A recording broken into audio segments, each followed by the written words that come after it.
Next in our agenda, our plan for the tonight is another story. Ann Harrington has been connected with the Genesis Institute for many years. Ann, as she comes to share, provides some context to the story.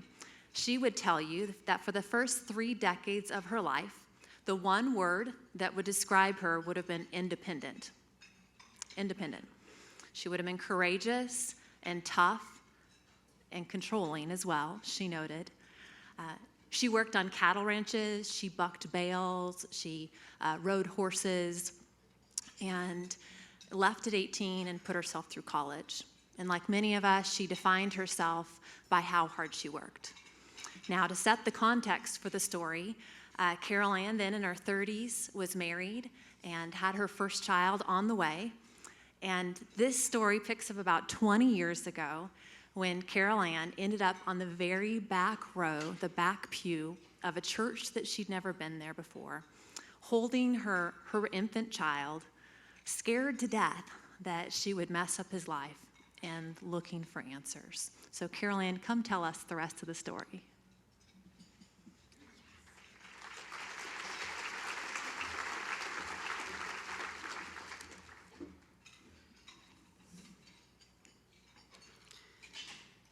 My life's been deeply impacted by Genesis Institute, and I am so glad and honored to be asked to tell my story. I've divided it into chapters. Meeting Jesus. Cradling my sleeping infant in the back row, ready to make a quick getaway, break for it, I heard the preacher ask us if we washed ourselves before we got in the shower. And I thought, well, that's stupid. No one does that. They just get in the shower. Well, then he asked, then why are some of you here trying to clean yourselves up before you go to God? And I froze. That was me, trying to do it all on my own without God. And in that moment, I was forever changed. Doubt turned to dependence on God. He'd been pursuing me, waiting for me to realize how deficient I am and how sufficient he is. And that moment, I began a relationship with Jesus Christ. I put my life in my Father's hands, and I was saved. The crisis. Pornography. My husband was addicted to it before he even met me, though I didn't know it till after we were married and I became pregnant. Well, for the next 5 years, he repeatedly but unsuccessfully tried to quit on his own, rejecting counseling or any kind of help, and our marriage crumbled. I clung to and pleaded to God for help during that time. His addiction spiraled out of control to a point where one evening I asked him to choose. Do you want your family or do you want the addiction? And he chose to leave us that night. I was in disbelief and shock and felt just numb. And after he left, I stood in the doorway of my children's room watching them sleep, and I started to shake. I'd felt rejected by him for years, but now felt abandoned and terrified. I was a stay-at-home mom with 2 sons, 1 2 and 1 5, and I had no idea what we would do, but I knew that I had to trust God with all of it. The screaming. Now, as earth-shattering as that was for me, it turned the world upside down for my boys. Logan, my 5-year-old, began screaming that first week, blood-curdling screams, piercing and heartbreaking. They filled the house. If I went to the bathroom, he screamed. If I went in a closet, he screamed. If I let the dog out, he screamed. One parent was gone. The other one could simply disappear at any moment. So I took him everywhere. I held him tight, and I promised him over and over that I would never leave, but his screaming continued, and his anxiety got worse. My little boy needed help, and I didn't know what to do for him. So I was reminded of my dependence on God. Getting help. Through my church, I heard of a Christian counseling center called Genesis. I was pretty wary, though.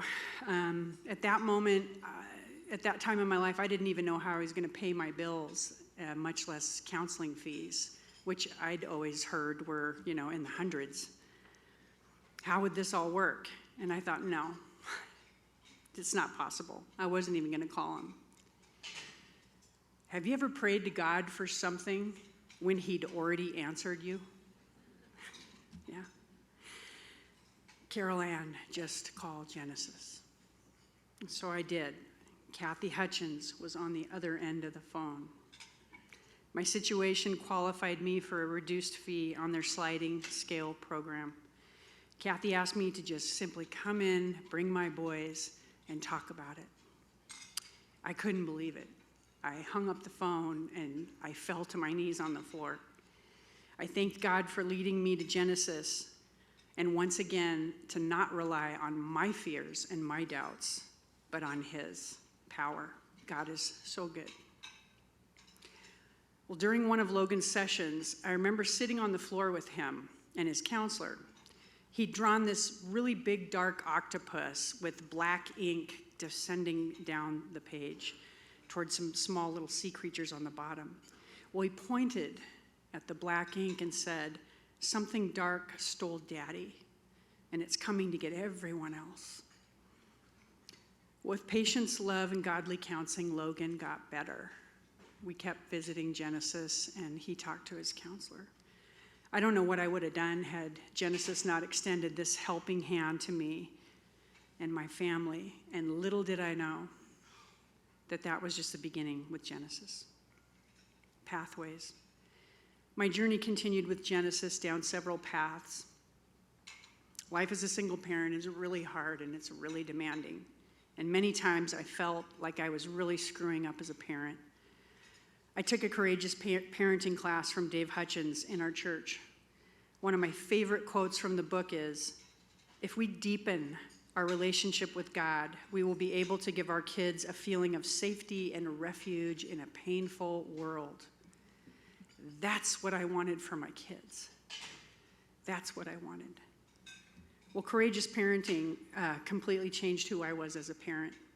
I thought my goal was to really make my children, obey, grow up to mind me and respect me. So I was really only addressing their behavior and not the causes of it, which is a heart condition. And I was taking them to church, reading them the Bible, and praying, thinking that was enough. The courageous parenting class challenged me, taking me down into layers of myself and my children, deepening and strengthening our relationship with God and each other, and deepen our bond to Christ. Dave and Kathy became my friends. They've always led me to a deeper and more authentic relationship with Christ, and they are the best listeners I know. My sons grew tall and strong, and though they were pretty good, there were some serious struggles during my oldest son's teen years we needed help with, so guess where we went?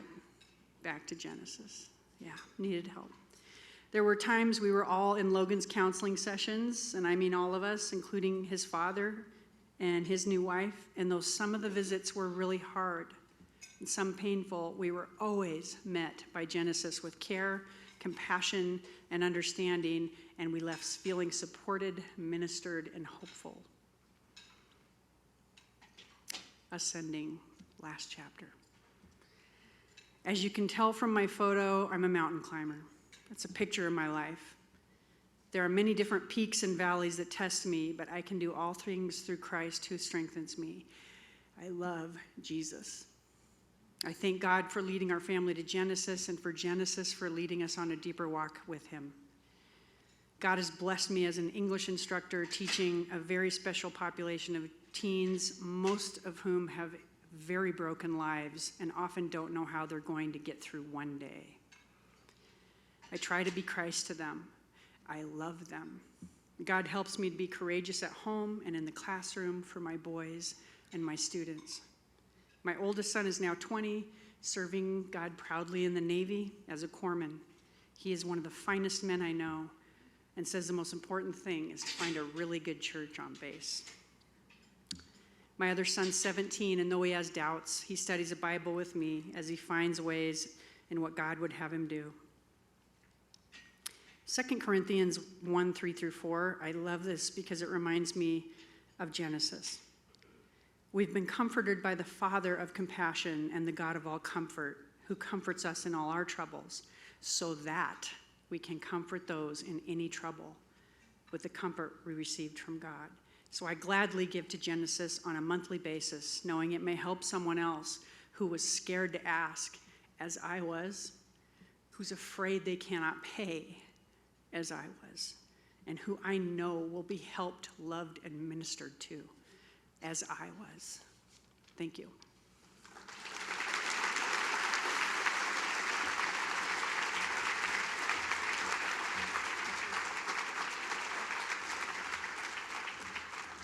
Carol Ann, thank you for sharing an incredible testimony of God's redemption, and not only his redemption, but victory in that. I appreciate your humility and your authenticity. Thank you.